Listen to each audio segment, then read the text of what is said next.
Juan capítulo 14. La conferencia en esta mañana, en esta tarde se va a titular Cristo, el único camino a Dios. Cristo, el único camino a Dios. Este capítulo 14 de Juan, antes de leer el versículo del 4 al 7, que es el que vamos a estudiar, quiero decirles que es uno de los capítulos que me tocó a mí personalmente antes de que yo fuera cristiano. Durante muchos años siempre traje el gusanito por dentro de buscar la verdad. Y pues la busqué en la izquierda, la busqué en la derecha, en la reversa no. Ya andaba metiendo la pata, ¿verdad? O sea, ustedes saben a lo que me refiero, ¿verdad? En la izquierda, en el ateísmo, en la derecha, en el lado conservador, etcétera, etcétera. Luego estuve buscando con los gurús, me quería ya rapar e irme a la India, me quería ir a los montes de Himalaya, anduve ahí con los hippies, etcétera, etcétera, buscando la verdad. Es algo que traía ya en mi corazón. Y pues me dio la oportunidad de estudiar la vida de Gautama Buda, la vida de Zoroastro, la vida de Mahatma Gandhi, la vida de Che Guevara, la vida de Carlos Marx, de Friedrich Nietzsche, de Freud, bla, bla, bla, bla. Y una vez estando yo ya en una situación desesperada, tenía yo aproximadamente como 25 años de edad, mi hermano Alejandro se acercó conmigo y me dijo, oye, quiero platicarte de un libro y de un hombre que tú y yo, porque fuimos creados, mi hermano y yo y toda mi familia, dentro de la religión popular. Y jamás me acuerdo en toda mi vida que hayamos leído nunca la Biblia. Entonces mi hermano Alejandro me comienza a compartir y yo le dije, yo estaba ya ciscado, mira, yo no quiero saber nada de Dios ni de ninguna religión, porque las religiones son el opio de los pueblos. Alejandro, mi hermano, me dijo, amén. Le dije, ¿cómo que amén? Me dice, yo estoy de acuerdo contigo, pero yo no te vengo a hablar de ninguna religión, te vengo a hablar de un hombre y te vengo a hablar de un libro que contiene las evidencias y los registros más antiguos de literatura, de poesía, de genética, de química, de física, de antropología, de psicología, etcétera, etcétera. Y yo me quedé así. Dije, bueno, ¿qué compendio puede tener tanta información? Entonces sacó la Biblia y me dijo, mira, te presento 66 libros que son la Biblia, que contienen la palabra de Dios y la vida de Jesús, que tú y yo, me dijo mi hermano, nunca habíamos conocido. Y entonces abrí yo la Biblia en esa tarde, cuando estaba con mi hermano, en Juan capítulo 14. Cuando llegué al versículo 6, donde Jesús dice, yo soy el camino, la verdad y la vida, fue así como una luz que saliera de la Biblia, así como algo que me traspasó las fibras más íntimas de mi ser, me sacudió profundamente mi corazón y mi alma, porque nunca había yo oído a ningún líder religioso, a ningún líder espiritual, a ningún gurú decir que él era la verdad y que él era el camino y que él era la vida eterna. Entonces inmediatamente cuando leí esto dije, bueno, este hombre Jesús es lo que él dijo ser, porque nadie en la historia lo ha dicho. Por ejemplo, Buda, 500 años antes de Cristo dijo, busquen la verdad. Nunca dijo que él era la verdad. Además, Buda era ateo. El budismo es una religión atea. Parece una incongruencia mencionar una religión atea, porque supuestamente se asume que si es religión, tiene que ver con Dios. Pero esto es un error de interpretación y de conocimiento teológico. Entonces el comunismo es una religión, la masonería es una religión.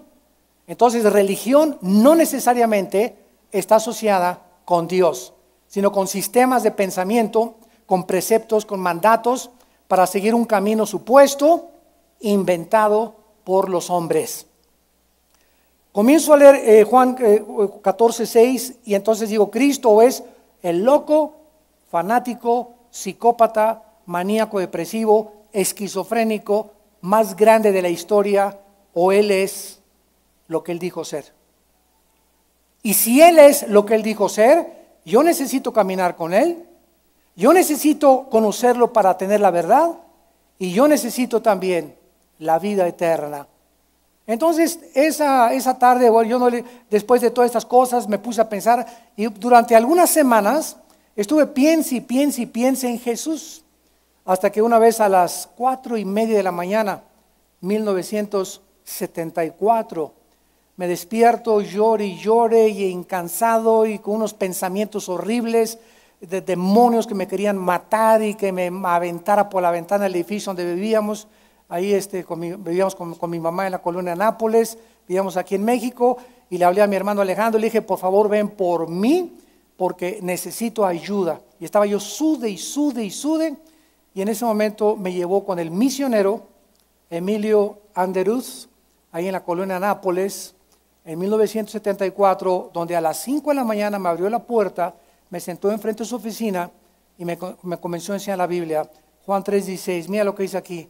Juan 5:8, de tal manera amó Dios al mundo, Dios siendo pecadores nos ama, y comenzó así a enseñarme versículos, con la pura Biblia así me hacía con la vida, lee aquí, y yo sentía algo que se venía así hasta que caía al suelo, inexplicablemente lloré durante 45 minutos sin parar. Dios estaba tocando mi vida de una forma impresionante, mis pecados los veía así como una carga, como una mochila grandísima, y ese momento, ¿verdad? En febrero de 1974 le entregué mi vida definitiva e incondicionalmente al Hijo de Dios, a Jesucristo. Y desde esa fecha hasta nuestros días, ¿verdad? Ya han pasado más de 33 años de predicar la palabra, 35 años de convertido, y puedo saber ahora verdaderamente que Jesucristo es el camino, la verdad y la vida. Y que cada vez que le conocemos y nos acercamos más a Él, descubrimos verdaderamente ese camino de paz, de seguridad, de estabilidad y de esperanza que solo Jesús nos puede dar. En Juan 14, versículos del 4 al 7, Jesús ya les había explicado a los discípulos que ya se iba. Los discípulos comenzaron a perturbarse. ¿Cómo que te vas? ¿A dónde te vas? Si creíamos que tú eras el Mesías y de acuerdo a las profecías de la Biblia, tú vienes a establecer el reino de Dios y de acuerdo a los profetas de la Biblia nos vas a librar del yugo de Roma y vamos a vencer a los romanos, porque el Mesías, de acuerdo al Antiguo Testamento, nos daría la libertad y establecería un reino milenial en este mundo. Y de repente, con todas estas presuposiciones equivocadas que los discípulos tenían, lo vamos a comparar a nosotros también, de las profecías bíblicas, Jesús les da un mensaje opuesto a lo que ellos habían asumido. Esta es la razón por la cual Judas, cuando sabe realmente de que Cristo no iba a establecer su reino, en ese momento Judas decide venderlo por 30 monedas de plata. Como muchos de ustedes que nos escuchan a través de la televisión y a través de todas las naciones, que realmente van a la iglesia y vienen a la iglesia con motivos equivocados. Y cuando viene la adversidad, cuando vienen las pruebas, reniegan de Cristo, se apartan de Cristo, se convierten en enemigos de la cruz porque nunca fueron salvos. Salieron de nosotros, pero nunca fueron de nosotros. Y salieron para que se manifestara que no todos son de nosotros. 1 Juan capítulo 2. Entonces Cristo les comienza a decir, ya me voy. Y los discípulos comienzan a inquietarse, a perturbarse, a confundirse. ¿Cómo? ¿A dónde te vas? ¿A dónde te vas? Entonces Jesús les dice, no se turbe vuestro corazón. Si creen en Dios, crean también en mí. En la casa de mi Padre voy a preparar lugar para ustedes y vendré por ustedes. Y entonces os tomaré a mí mismo para que donde yo estoy, ustedes también estén. Entonces, por variar, Tommy Boy, Tomás, el escéptico de todos los discípulos, le dice a Cristo, no sabemos el camino. Sin embargo, Cristo ya les había dicho precisamente a dónde iba. Rápidamente vean, por ejemplo, Juan capítulo 7, versículo 33 y 34, que ya Jesús les había dicho acerca del camino. Dice Juan 7:33, entonces Jesús, todavía un poco de tiempo estaré con nosotros e iré al que me envió. O sea, Jesús ya les estaba diciendo desde antes, ¿qué cosa? Que se iba a ir ¿a dónde? Que iba a regresar al Padre, que iba al cielo. Él bajó del cielo e iba a regresar a su Padre. Me buscarán, versículo 34, y no me hallarán. Y a donde yo estaré, ustedes no podrán venir. Entonces los discípulos todavía tenían la mente carnal. Oye, ¿se va a ir a otro país? Entonces, ¿para qué durante 3 años nos discipuló? ¿Para qué nos enseñó? Y todo este tipo de dudas comenzaron a invadir la mente de los discípulos. Capítulo 8 de Juan, versículo 14. Respondió Jesús y les dijo, aunque yo doy testimonio acerca de mí mismo, mi testimonio es verdadero, porque sé de dónde he venido y a dónde voy.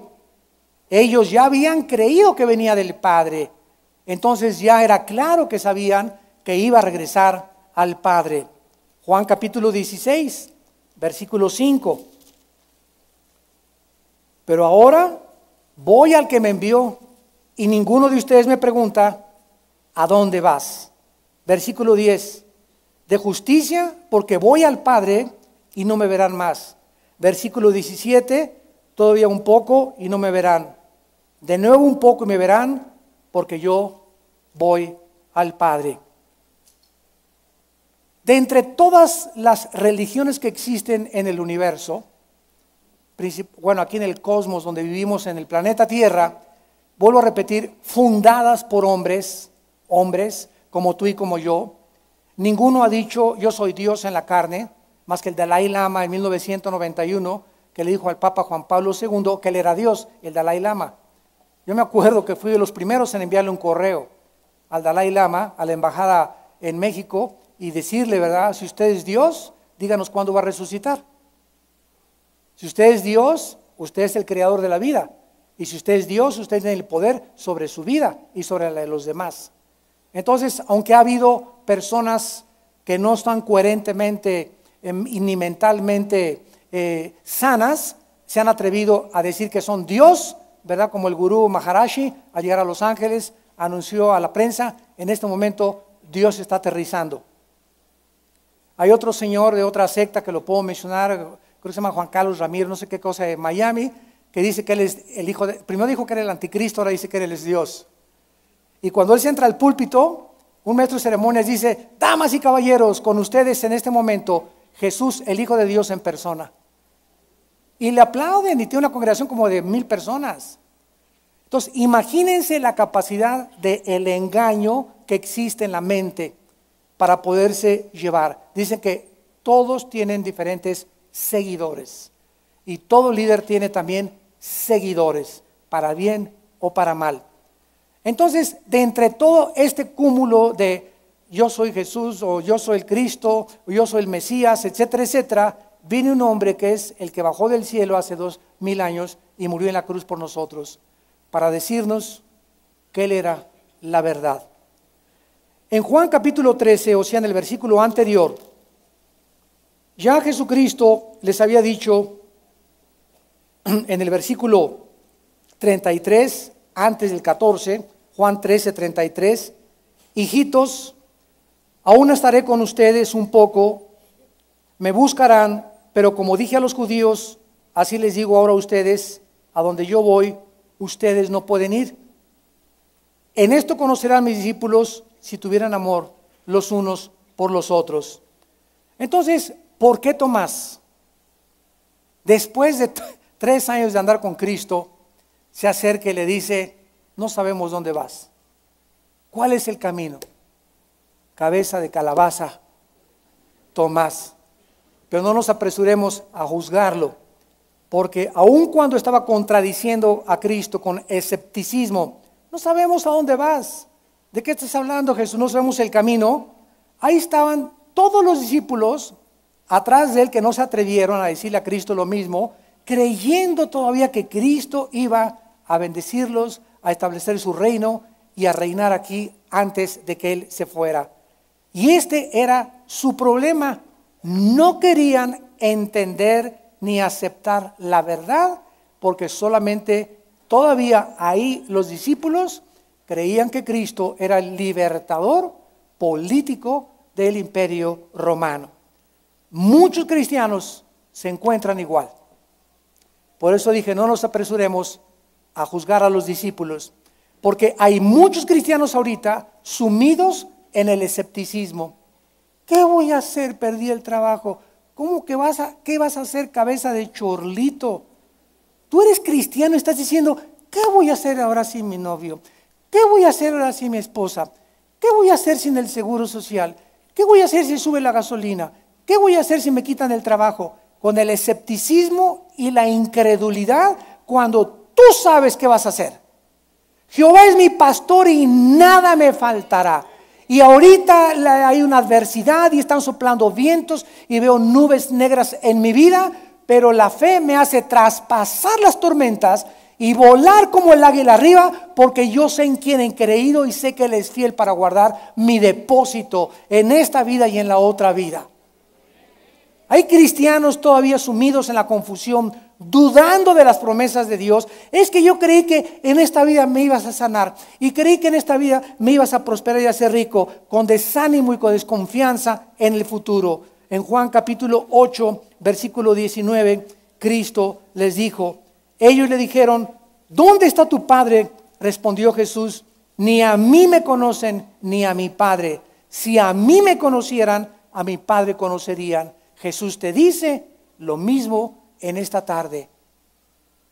¿Por qué está triste tu corazón y por qué está turbada tu alma? Realmente tú dices que me conoces, conocerías a mi Padre. Pero ¿sabes una cosa? Por la forma como estás hablando, por la forma como estás reaccionando a las circunstancias, sin trabajo, abandono de un novio, una novia, problemas, por la forma como estás reaccionando, me dice Dios, que en tu corazón no me conoces. No has confiado en mí. No hay esa ancla del alma que te mantiene en medio de la turbación y de la tormenta firme. Mi barca no se va a hundir. Es lo que Cristo les enseñó en el mar de Galilea cuando se estaba hundiendo la barca. ¿Se acuerdan? Cristo dormido totalmente, ¡prum! Los rayos, el viento y la barca se comienza a hacer. Cristo dormido. Y se acercan, Señor, despiértate que perecemos. Todavía están más justificados. O sea, los discípulos estaban comenzando en el ministerio con Cristo, pero ya era suficiente para que ellos supieran cómo Cristo los iba a dejar ahogar. Entonces, ¿cuántos de ustedes ya les llega aquí el cuello?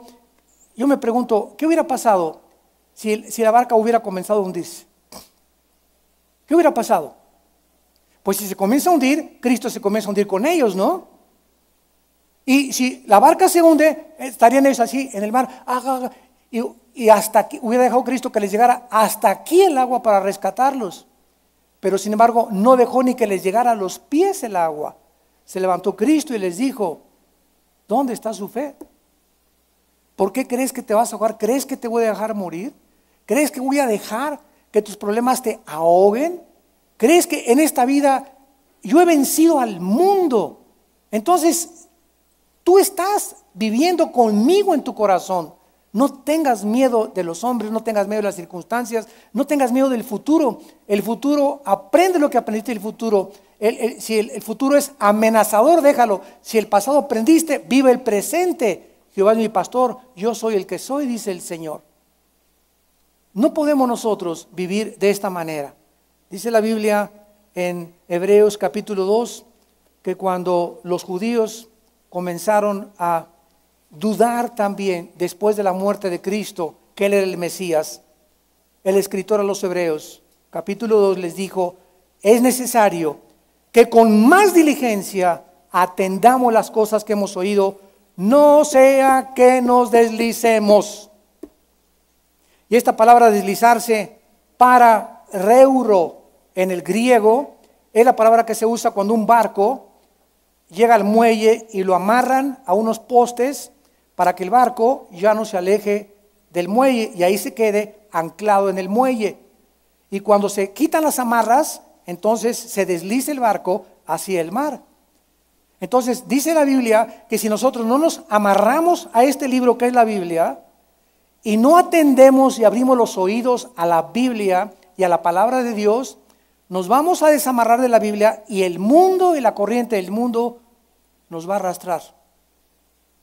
Cuídense que vuestros corazones no se llenen de glotonería y de borracheras y de los afanes de la vida y venga ese día como ladrón sobre ustedes. Tenemos que tener cuidado, no sea que nos deslizamos. Es facilísimo que nos arrastre el mundo. Bastan 2 películas que veas pornográficas o de asesinatos o del rito o de endemoniados, etcétera, etcétera, para que entren a tu mente y comiencen a debilitar tu fe. Que comiences a creer que así es el sexo, que así es el matrimonio, que así es el triunfo del amor, que así es la televisión, que ese galán te va a tocar a ti, que esa muchacha tiene que ser así, que todos los hombres tienen que ser así, y todo es un camuflaje, un oasis pintado que no existe más que en el cine y en la televisión. Ayer veía yo un noticiero que decía que el 95% de las parejas que ves en las telenovelas y en la televisión, etcétera, etcétera, por lo menos cuando pasan 10 años se han casado 5 veces. Y anduvieron con este en el 90, en el 93 tienen otro, en el 98 tienen otro, en el 2000 tienen otro, igual las mujeres, igual los hombres. Nunca son felices por más guapos y por más bonitas que sean. Porque separados de mí, dijo Jesús, nada podréis hacer. El mundo nos ofrece una telenovela que no existe y que te hace a ti inclusive chillar. Muy bien, en Hebreos 3 dice el versículo 7, por lo cual, como dice el Espíritu, Hebreos 3 versículo 7, si oyes su voz, ahorita la estás oyendo a través de la Biblia, no endurezcas tu corazón. Ahorita tú estás oyendo la palabra de Dios. Dios te está hablando a tu corazón, no te endurezcas con lo que tú estás oyendo. Ten cuidado de ti y de la doctrina, de lo que te enseñan tus pastores, de lo que te enseñan tus maestros, de lo que te enseñan tus padres. Ten cuidado, abre tus oídos, guárdalo en tu corazón, no te olvides de mi ley, atiende mis mandamientos, no se aparten de ti la misericordia ni la verdad. Átalas a tu cuello, escríbelas en la tabla de tu corazón, porque hallarás gracia y buena opinión delante de Dios y de los hombres. Bueno, regresamos a nuestro estudio y veamos ahora el mensaje que queremos desarrollar, comenzando en el versículo 6, en respuesta a Tomás el escéptico. No sabemos dónde vas, ¿cómo sabemos el camino? Jesús le dijo, yo soy Yahweh.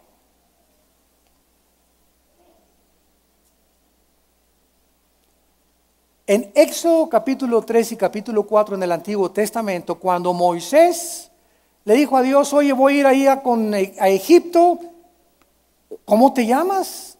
¿Cuál es tu nombre, Dios?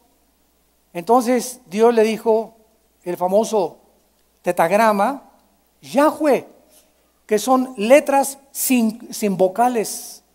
Por eso los judíos no se atreven a decir Dios.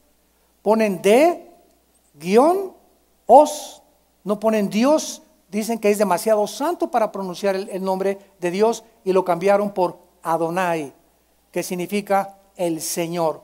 Pero ellos no dicen Dios, dicen Adonai o Hal-Shem o Ha-Hashem, el nombre de Dios. Dicen Baruch Hashem, Adonai Elohim, adorado sea el Señor. Entonces Dios le dice a Moisés, mi nombre es yo soy el que soy. Yo no tengo ningún nombre, yo soy el que soy. Yo puedo tener un nombre Pancho, Roberto, fulano. Por eso los griegos en Hechos 17 levantaron una estatua que decía al Dios desconocido. Nadie sabe el nombre de Dios más que la Biblia. Uno le han puesto Neptuno, otro le han puesto Júpiter, otros le pusieron Mercurio, Marte, Olimpo, Zeus, etcétera, etcétera. Los griegos y todos han inventado nombres para Dios. Pero la Biblia nos dice que Dios se ha revelado y que nos ha dicho que Él es el que es. Yo soy el que soy. Y cuando Jesús entra al escenario mundial, Él usa el nombre de su Padre en el griego, yo soy. Y aquí lo dice 3 veces, yo soy, yo soy, yo soy. Yahé, Yahé, Yahé. Traducido del hebreo en la transliteración del hebreo al griego, cuando se tradujo la versión de la Septuaginta. Comienza Jesús diciéndoles, yo soy el camino. Esta es santos de Dios, una de las declaraciones más radicales y asombrosas que Jesús dijo. Él había dicho, yo y el Padre somos uno. Y Él había dicho, el que me ha visto a mí, ha visto a Dios. Y ahora Jesús dice, yo soy el camino, la verdad y la vida. En primer lugar, existe una grande diferencia. Veamos en primer lugar el camino. Entre alguien que te dice, ese es el camino, síguelo.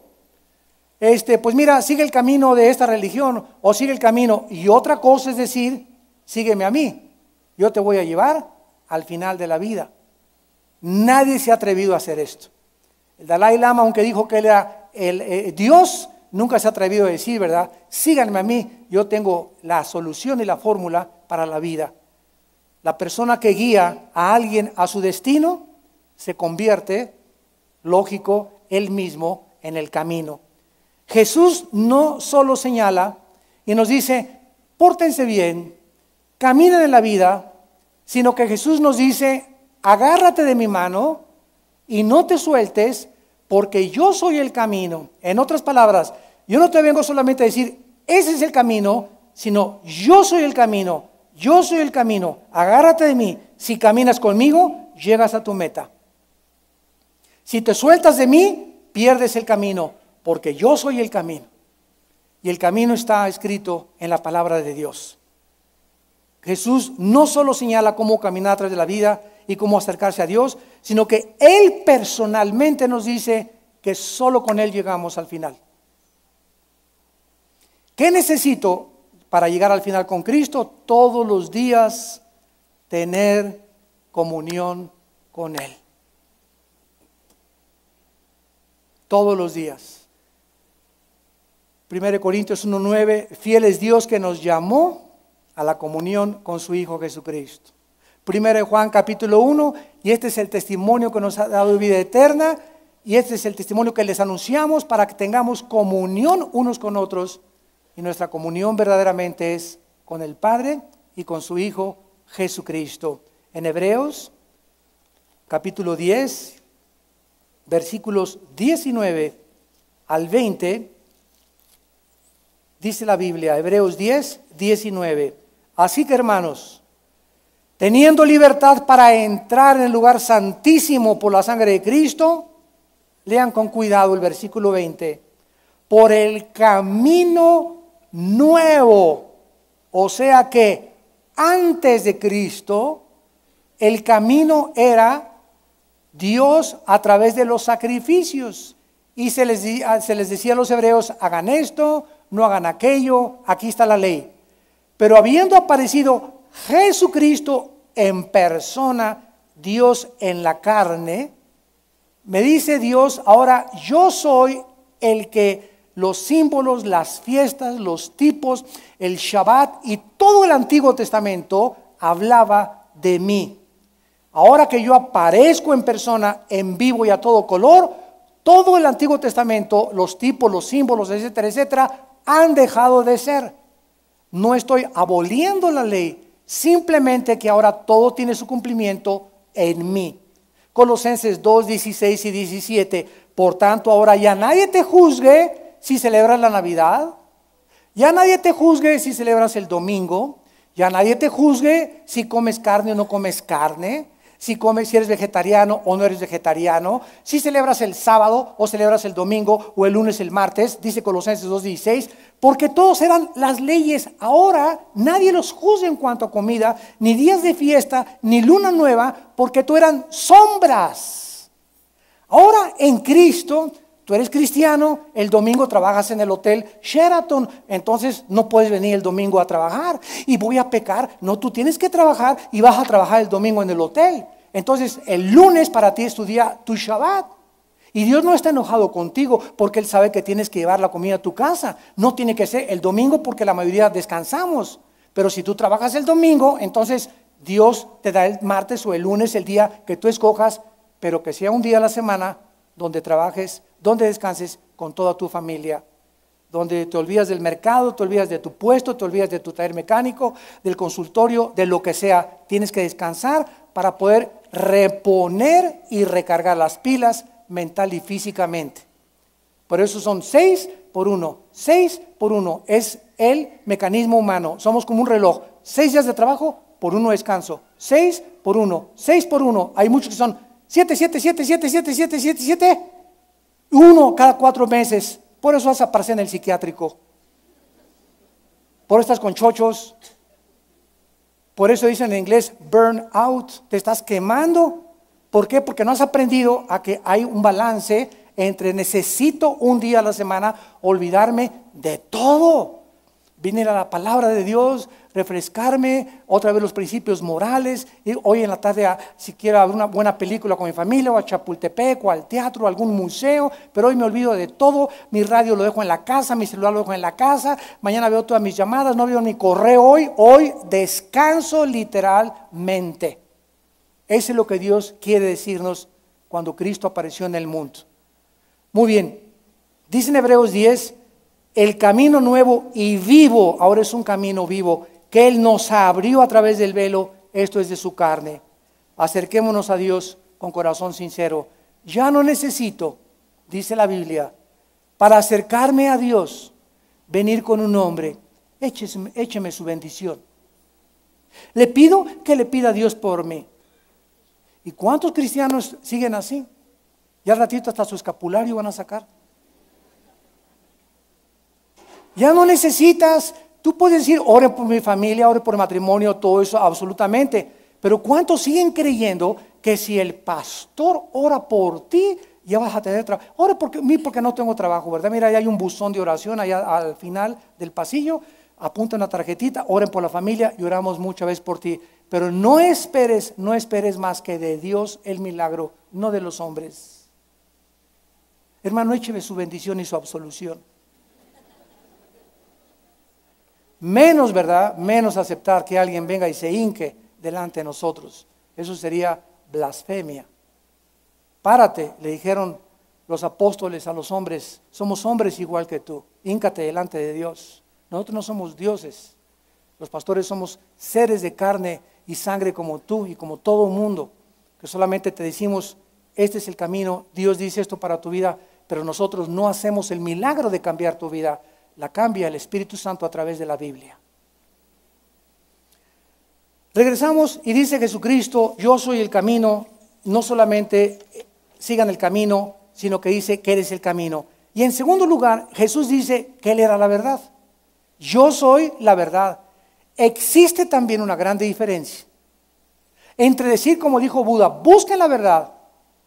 Los filósofos griegos, pienso, luego existo, existo, luego vivo, vivo, luego tiene que haber una causa, esta causa tiene que ser una fuerza que esté en la forma de venir, esta causa tiene que ser Dios, y otros puede ser esto, los ateos, Dios no existe, o los otros sigan esta verdad, esta filosofía, el relativismo, secularismo, el humanismo, bla, bla, bla, bla, bla, y otra cosa es decir, yo soy el poseedor de la verdad. ¿Te imaginas lo que implica eso? Yo soy la verdad. O sea, no solamente tengo la verdad, ni he encontrado la verdad, como decimos nosotros, no, yo soy la verdad. Yo soy la personificación de la única realidad del universo. Miren qué interesante es la traducción de la palabra verdad. Es la palabra griega aletheia, en el griego, emet en el hebreo. Emet, hebreo, aletheia, griego. ¿Saben qué significa? Cuando estuvo delante de Pilato, le dijo Pilato, ¿qué es la verdad? Y él tenía la verdad en persona delante de él. Él estaba preguntando que fuera otro filósofo. Dime cuál es la verdad, o qué es la verdad, o cuál es tu verdad. Pero Cristo le pudo haber dicho, yo soy la verdad. Pero Cristo sabía que Pilato no le iba a aceptar, no iba a creer en él. Cristo sabía que era un hombre débil, pusilánime, de doble ánimo, que se iba a lavar las manos y que lo iba a entregar porque le convenía más la política y el puesto político que la verdad. Y cuando encontramos la verdad, no podemos comprometernos nunca con la mentira. La verdad significa esto: la realidad, apúntalo, en contraste con lo temporal. ¿Qué es la verdad? La realidad en contraste con lo temporal. Vamos a ver. Jesús dice, yo soy la única realidad del universo. Todo lo que está aquí en el mundo pasará. Todo es un oasis, la fama, los placeres, el poder, el aplauso, la vanidad, el orgullo, todo es pasajero, todo es transitorio, nada es de a de veras. Los amores de las telenovelas, los amores de Romeo y Julieta, todo absolutamente es temporal, transitorio, hueco, vacío. Todos los que sigan lo temporal van a frustrarse y a amargarse en su vida tarde o temprano, porque nunca vas a encontrar en lo que es temporal la realidad. Siempre tendrás una novia, ya te puso los cuernos y te vas con otra, y otro con otro, y otra con otra, y se te muere la esposa, y el dinero no dura, las casas no duran, todo absolutamente es temporal. La única realidad es Jesús. En otras palabras, si yo no tengo a Jesús, estoy viviendo una mentira. Mi vida es una mentira, estoy viviendo una mentira y tengo una bola de mentirosos junto a mí. Así es lo que Jesús quiere decir cuando dijo, yo soy la verdad. ¿Qué es la verdad? ¿De dónde creen ustedes que salió las religiones y la filosofía?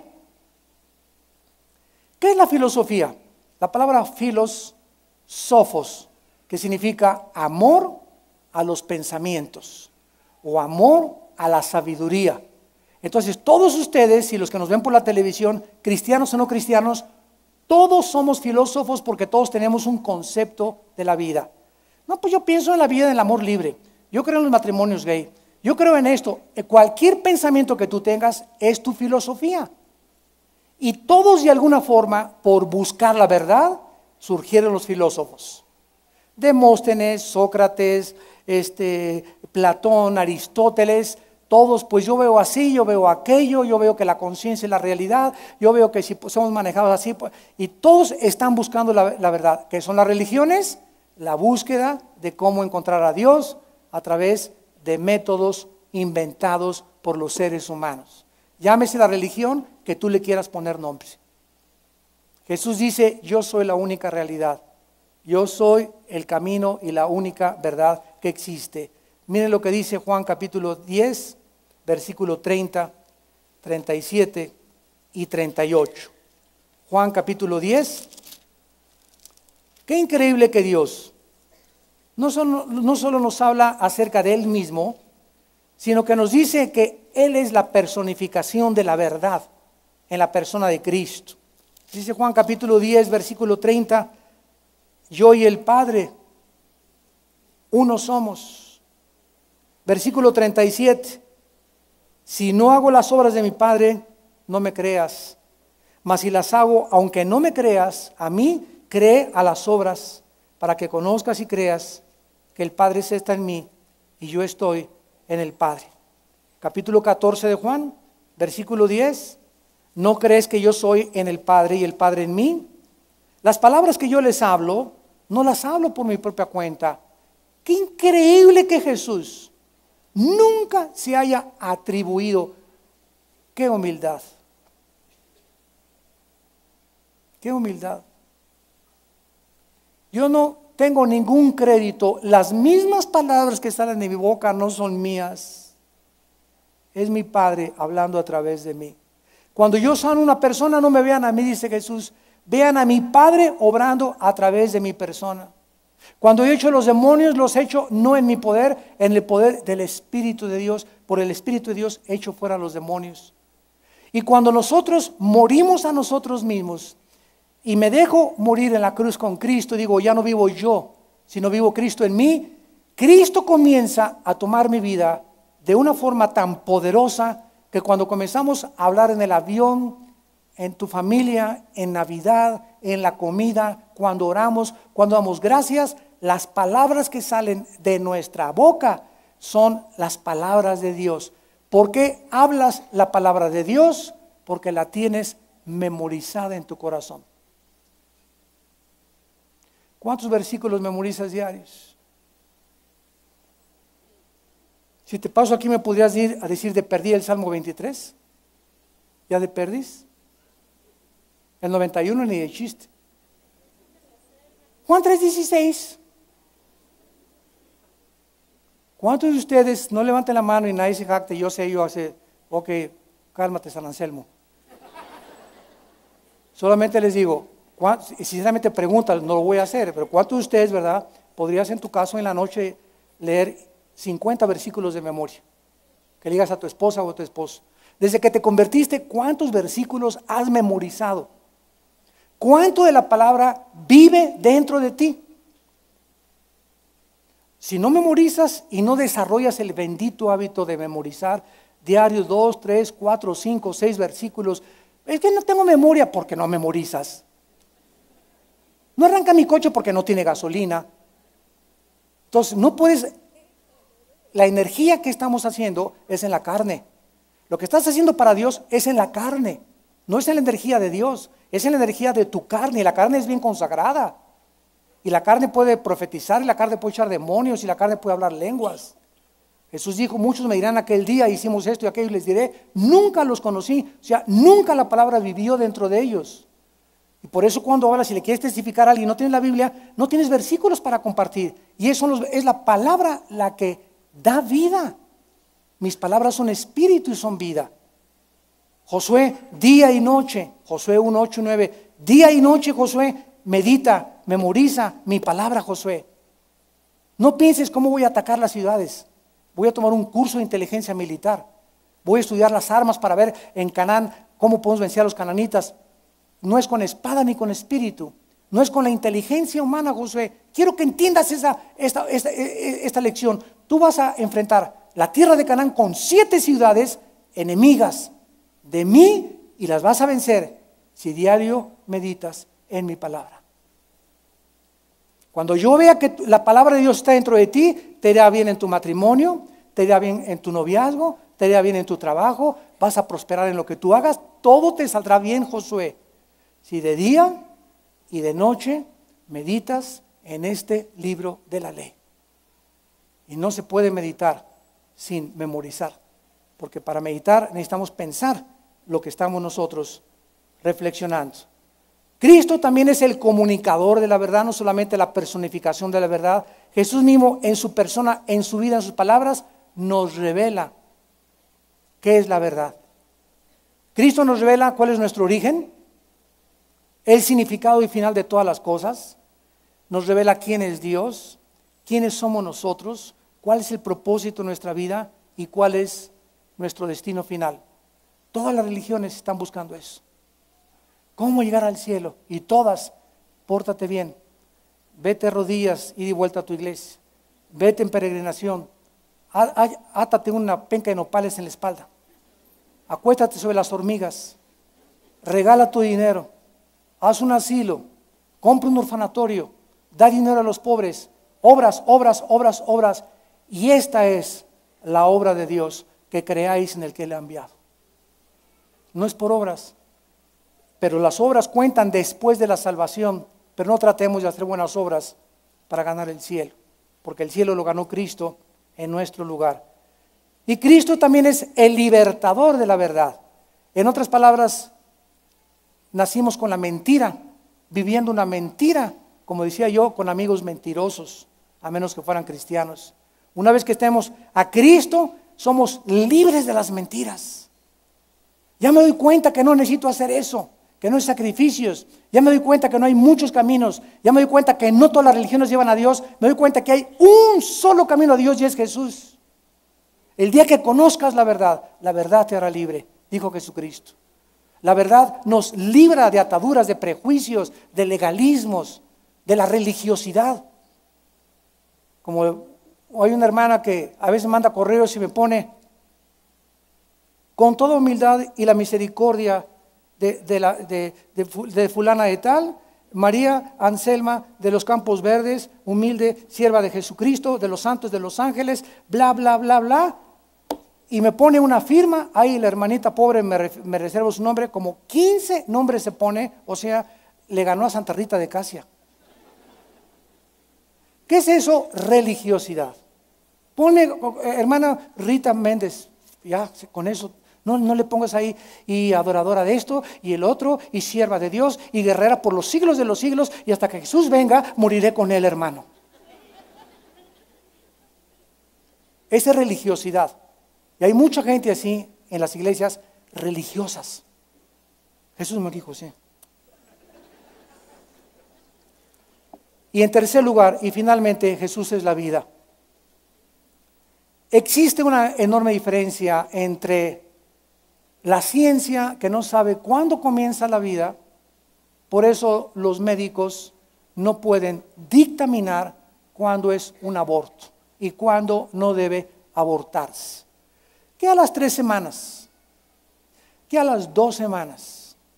¿Qué a los 2 meses?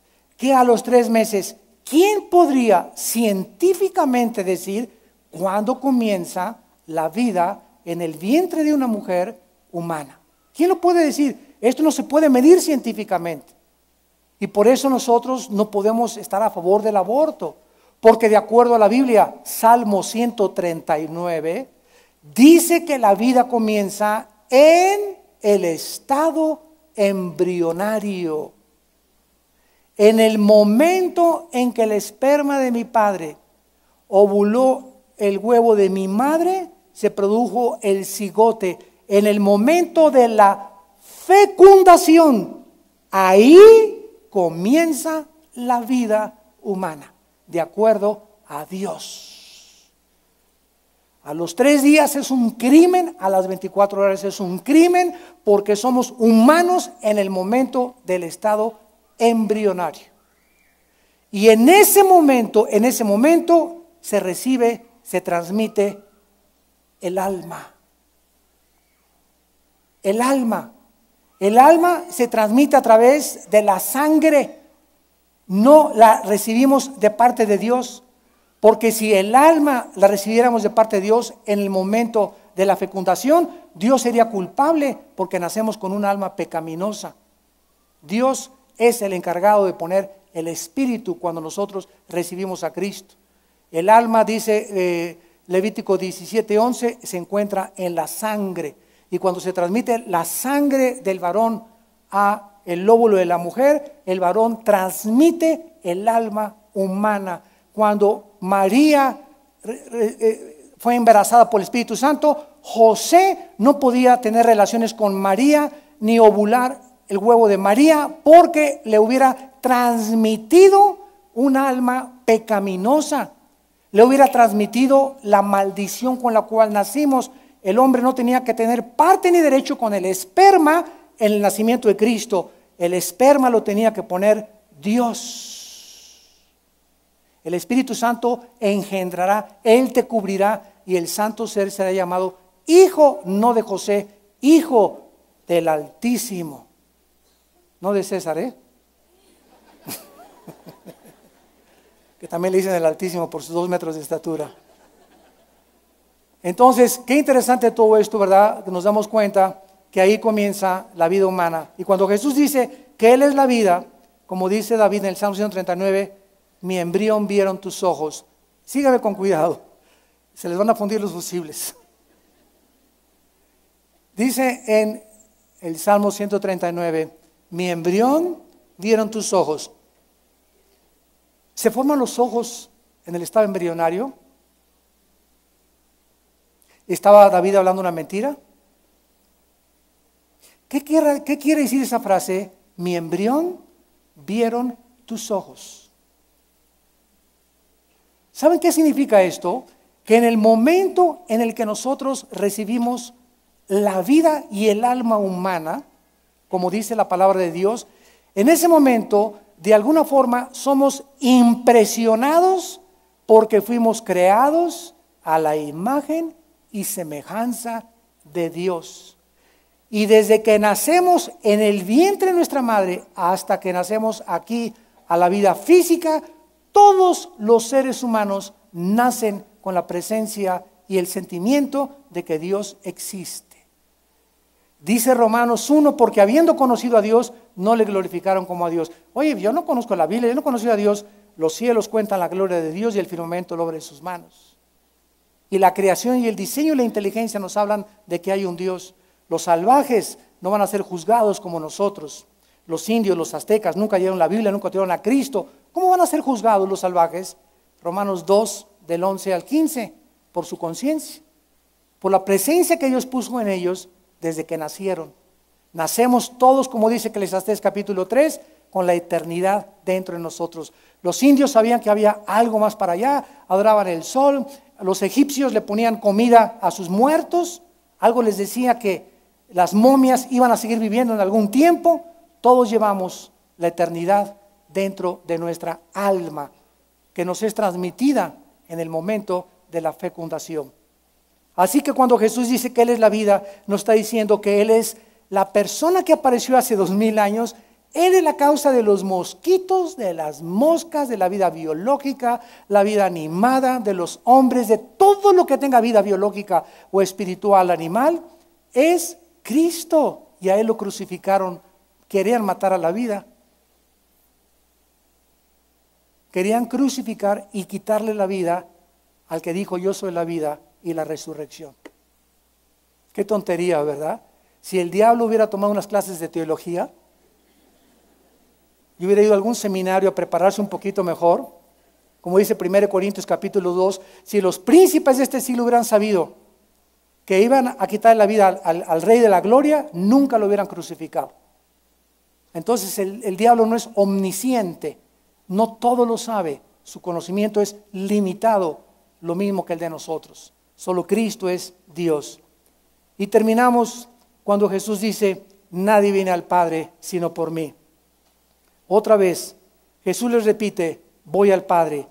Esta declaración tan radical es el tema de discusión en todos los debates en la televisión, en los cines, en las religiones, en las reuniones y mesas redondas que yo he tenido con gurús, de otros ateos, agnósticos, escépticos, mormones, testigos de Jehová, llámale como tú quieras. Siempre me han tachado de intolerante.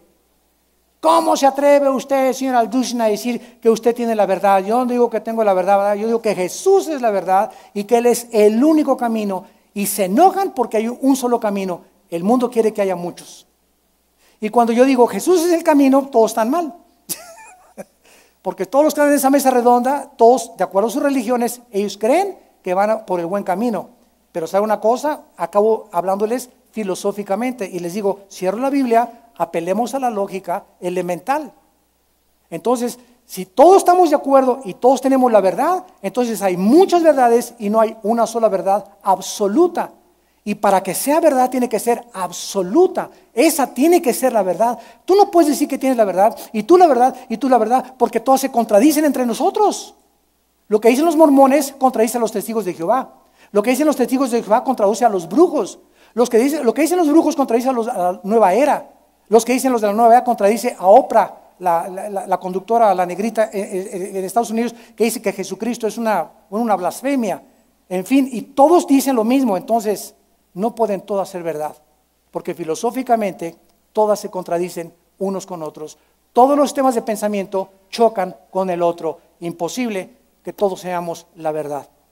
Entonces, qué maravilla cuando la Biblia nos dice: porque no hay otro nombre dado bajo el cielo a los hombres en quien podamos ser salvos. No hay nadie más que Jesucristo. Y en 1 Timoteo 2:5, porque hay un solo mediador, y está en todas las Biblias. Hay un solo mediador alguien que puede interceder por nosotros. Ya no tengo que venir a una persona y decirle perdona mis pecados, ni hincarme delante de nadie. Hay un solo mediador, se llama Jesucristo. Y les invito en esta tarde a muchos de ustedes que vengan al camino, que vengan a la verdad y que vengan a la vida.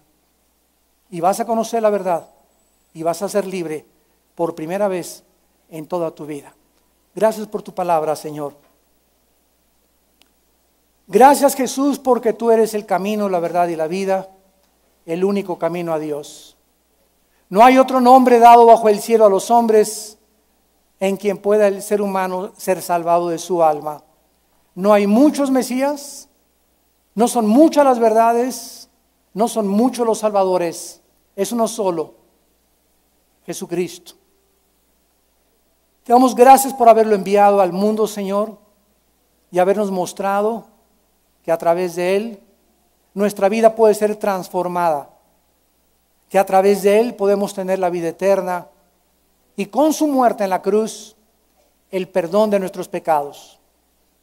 Así, con tu rostro inclinado, ustedes que nos ven por la televisión en este momento, les pido que le digas a Cristo: Señor mío y Dios mío, creo que tú eres el camino y que yo he estado en caminos equivocados. Creo que tú eres la única y absoluta verdad y que el concepto que yo tenía antes de la verdad estaba equivocado también.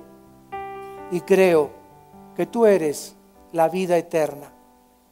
Te pido que entres a mi vida como la vida eterna, porque creo que pagaste por mis pecados en la cruz y que a los 3 días resucitaste de los muertos. Y te pido, Señor, una vez que yo tengo la vida en ti, que me guíes de la mano. Jamás me quiero separar de ti, y gracias por tu palabra, que será lámpara en mi camino, lumbrera a mis pies. Tú alumbrarás mi camino y mis tinieblas, y en tu luz veré la luz. En el nombre de Jesús, amén.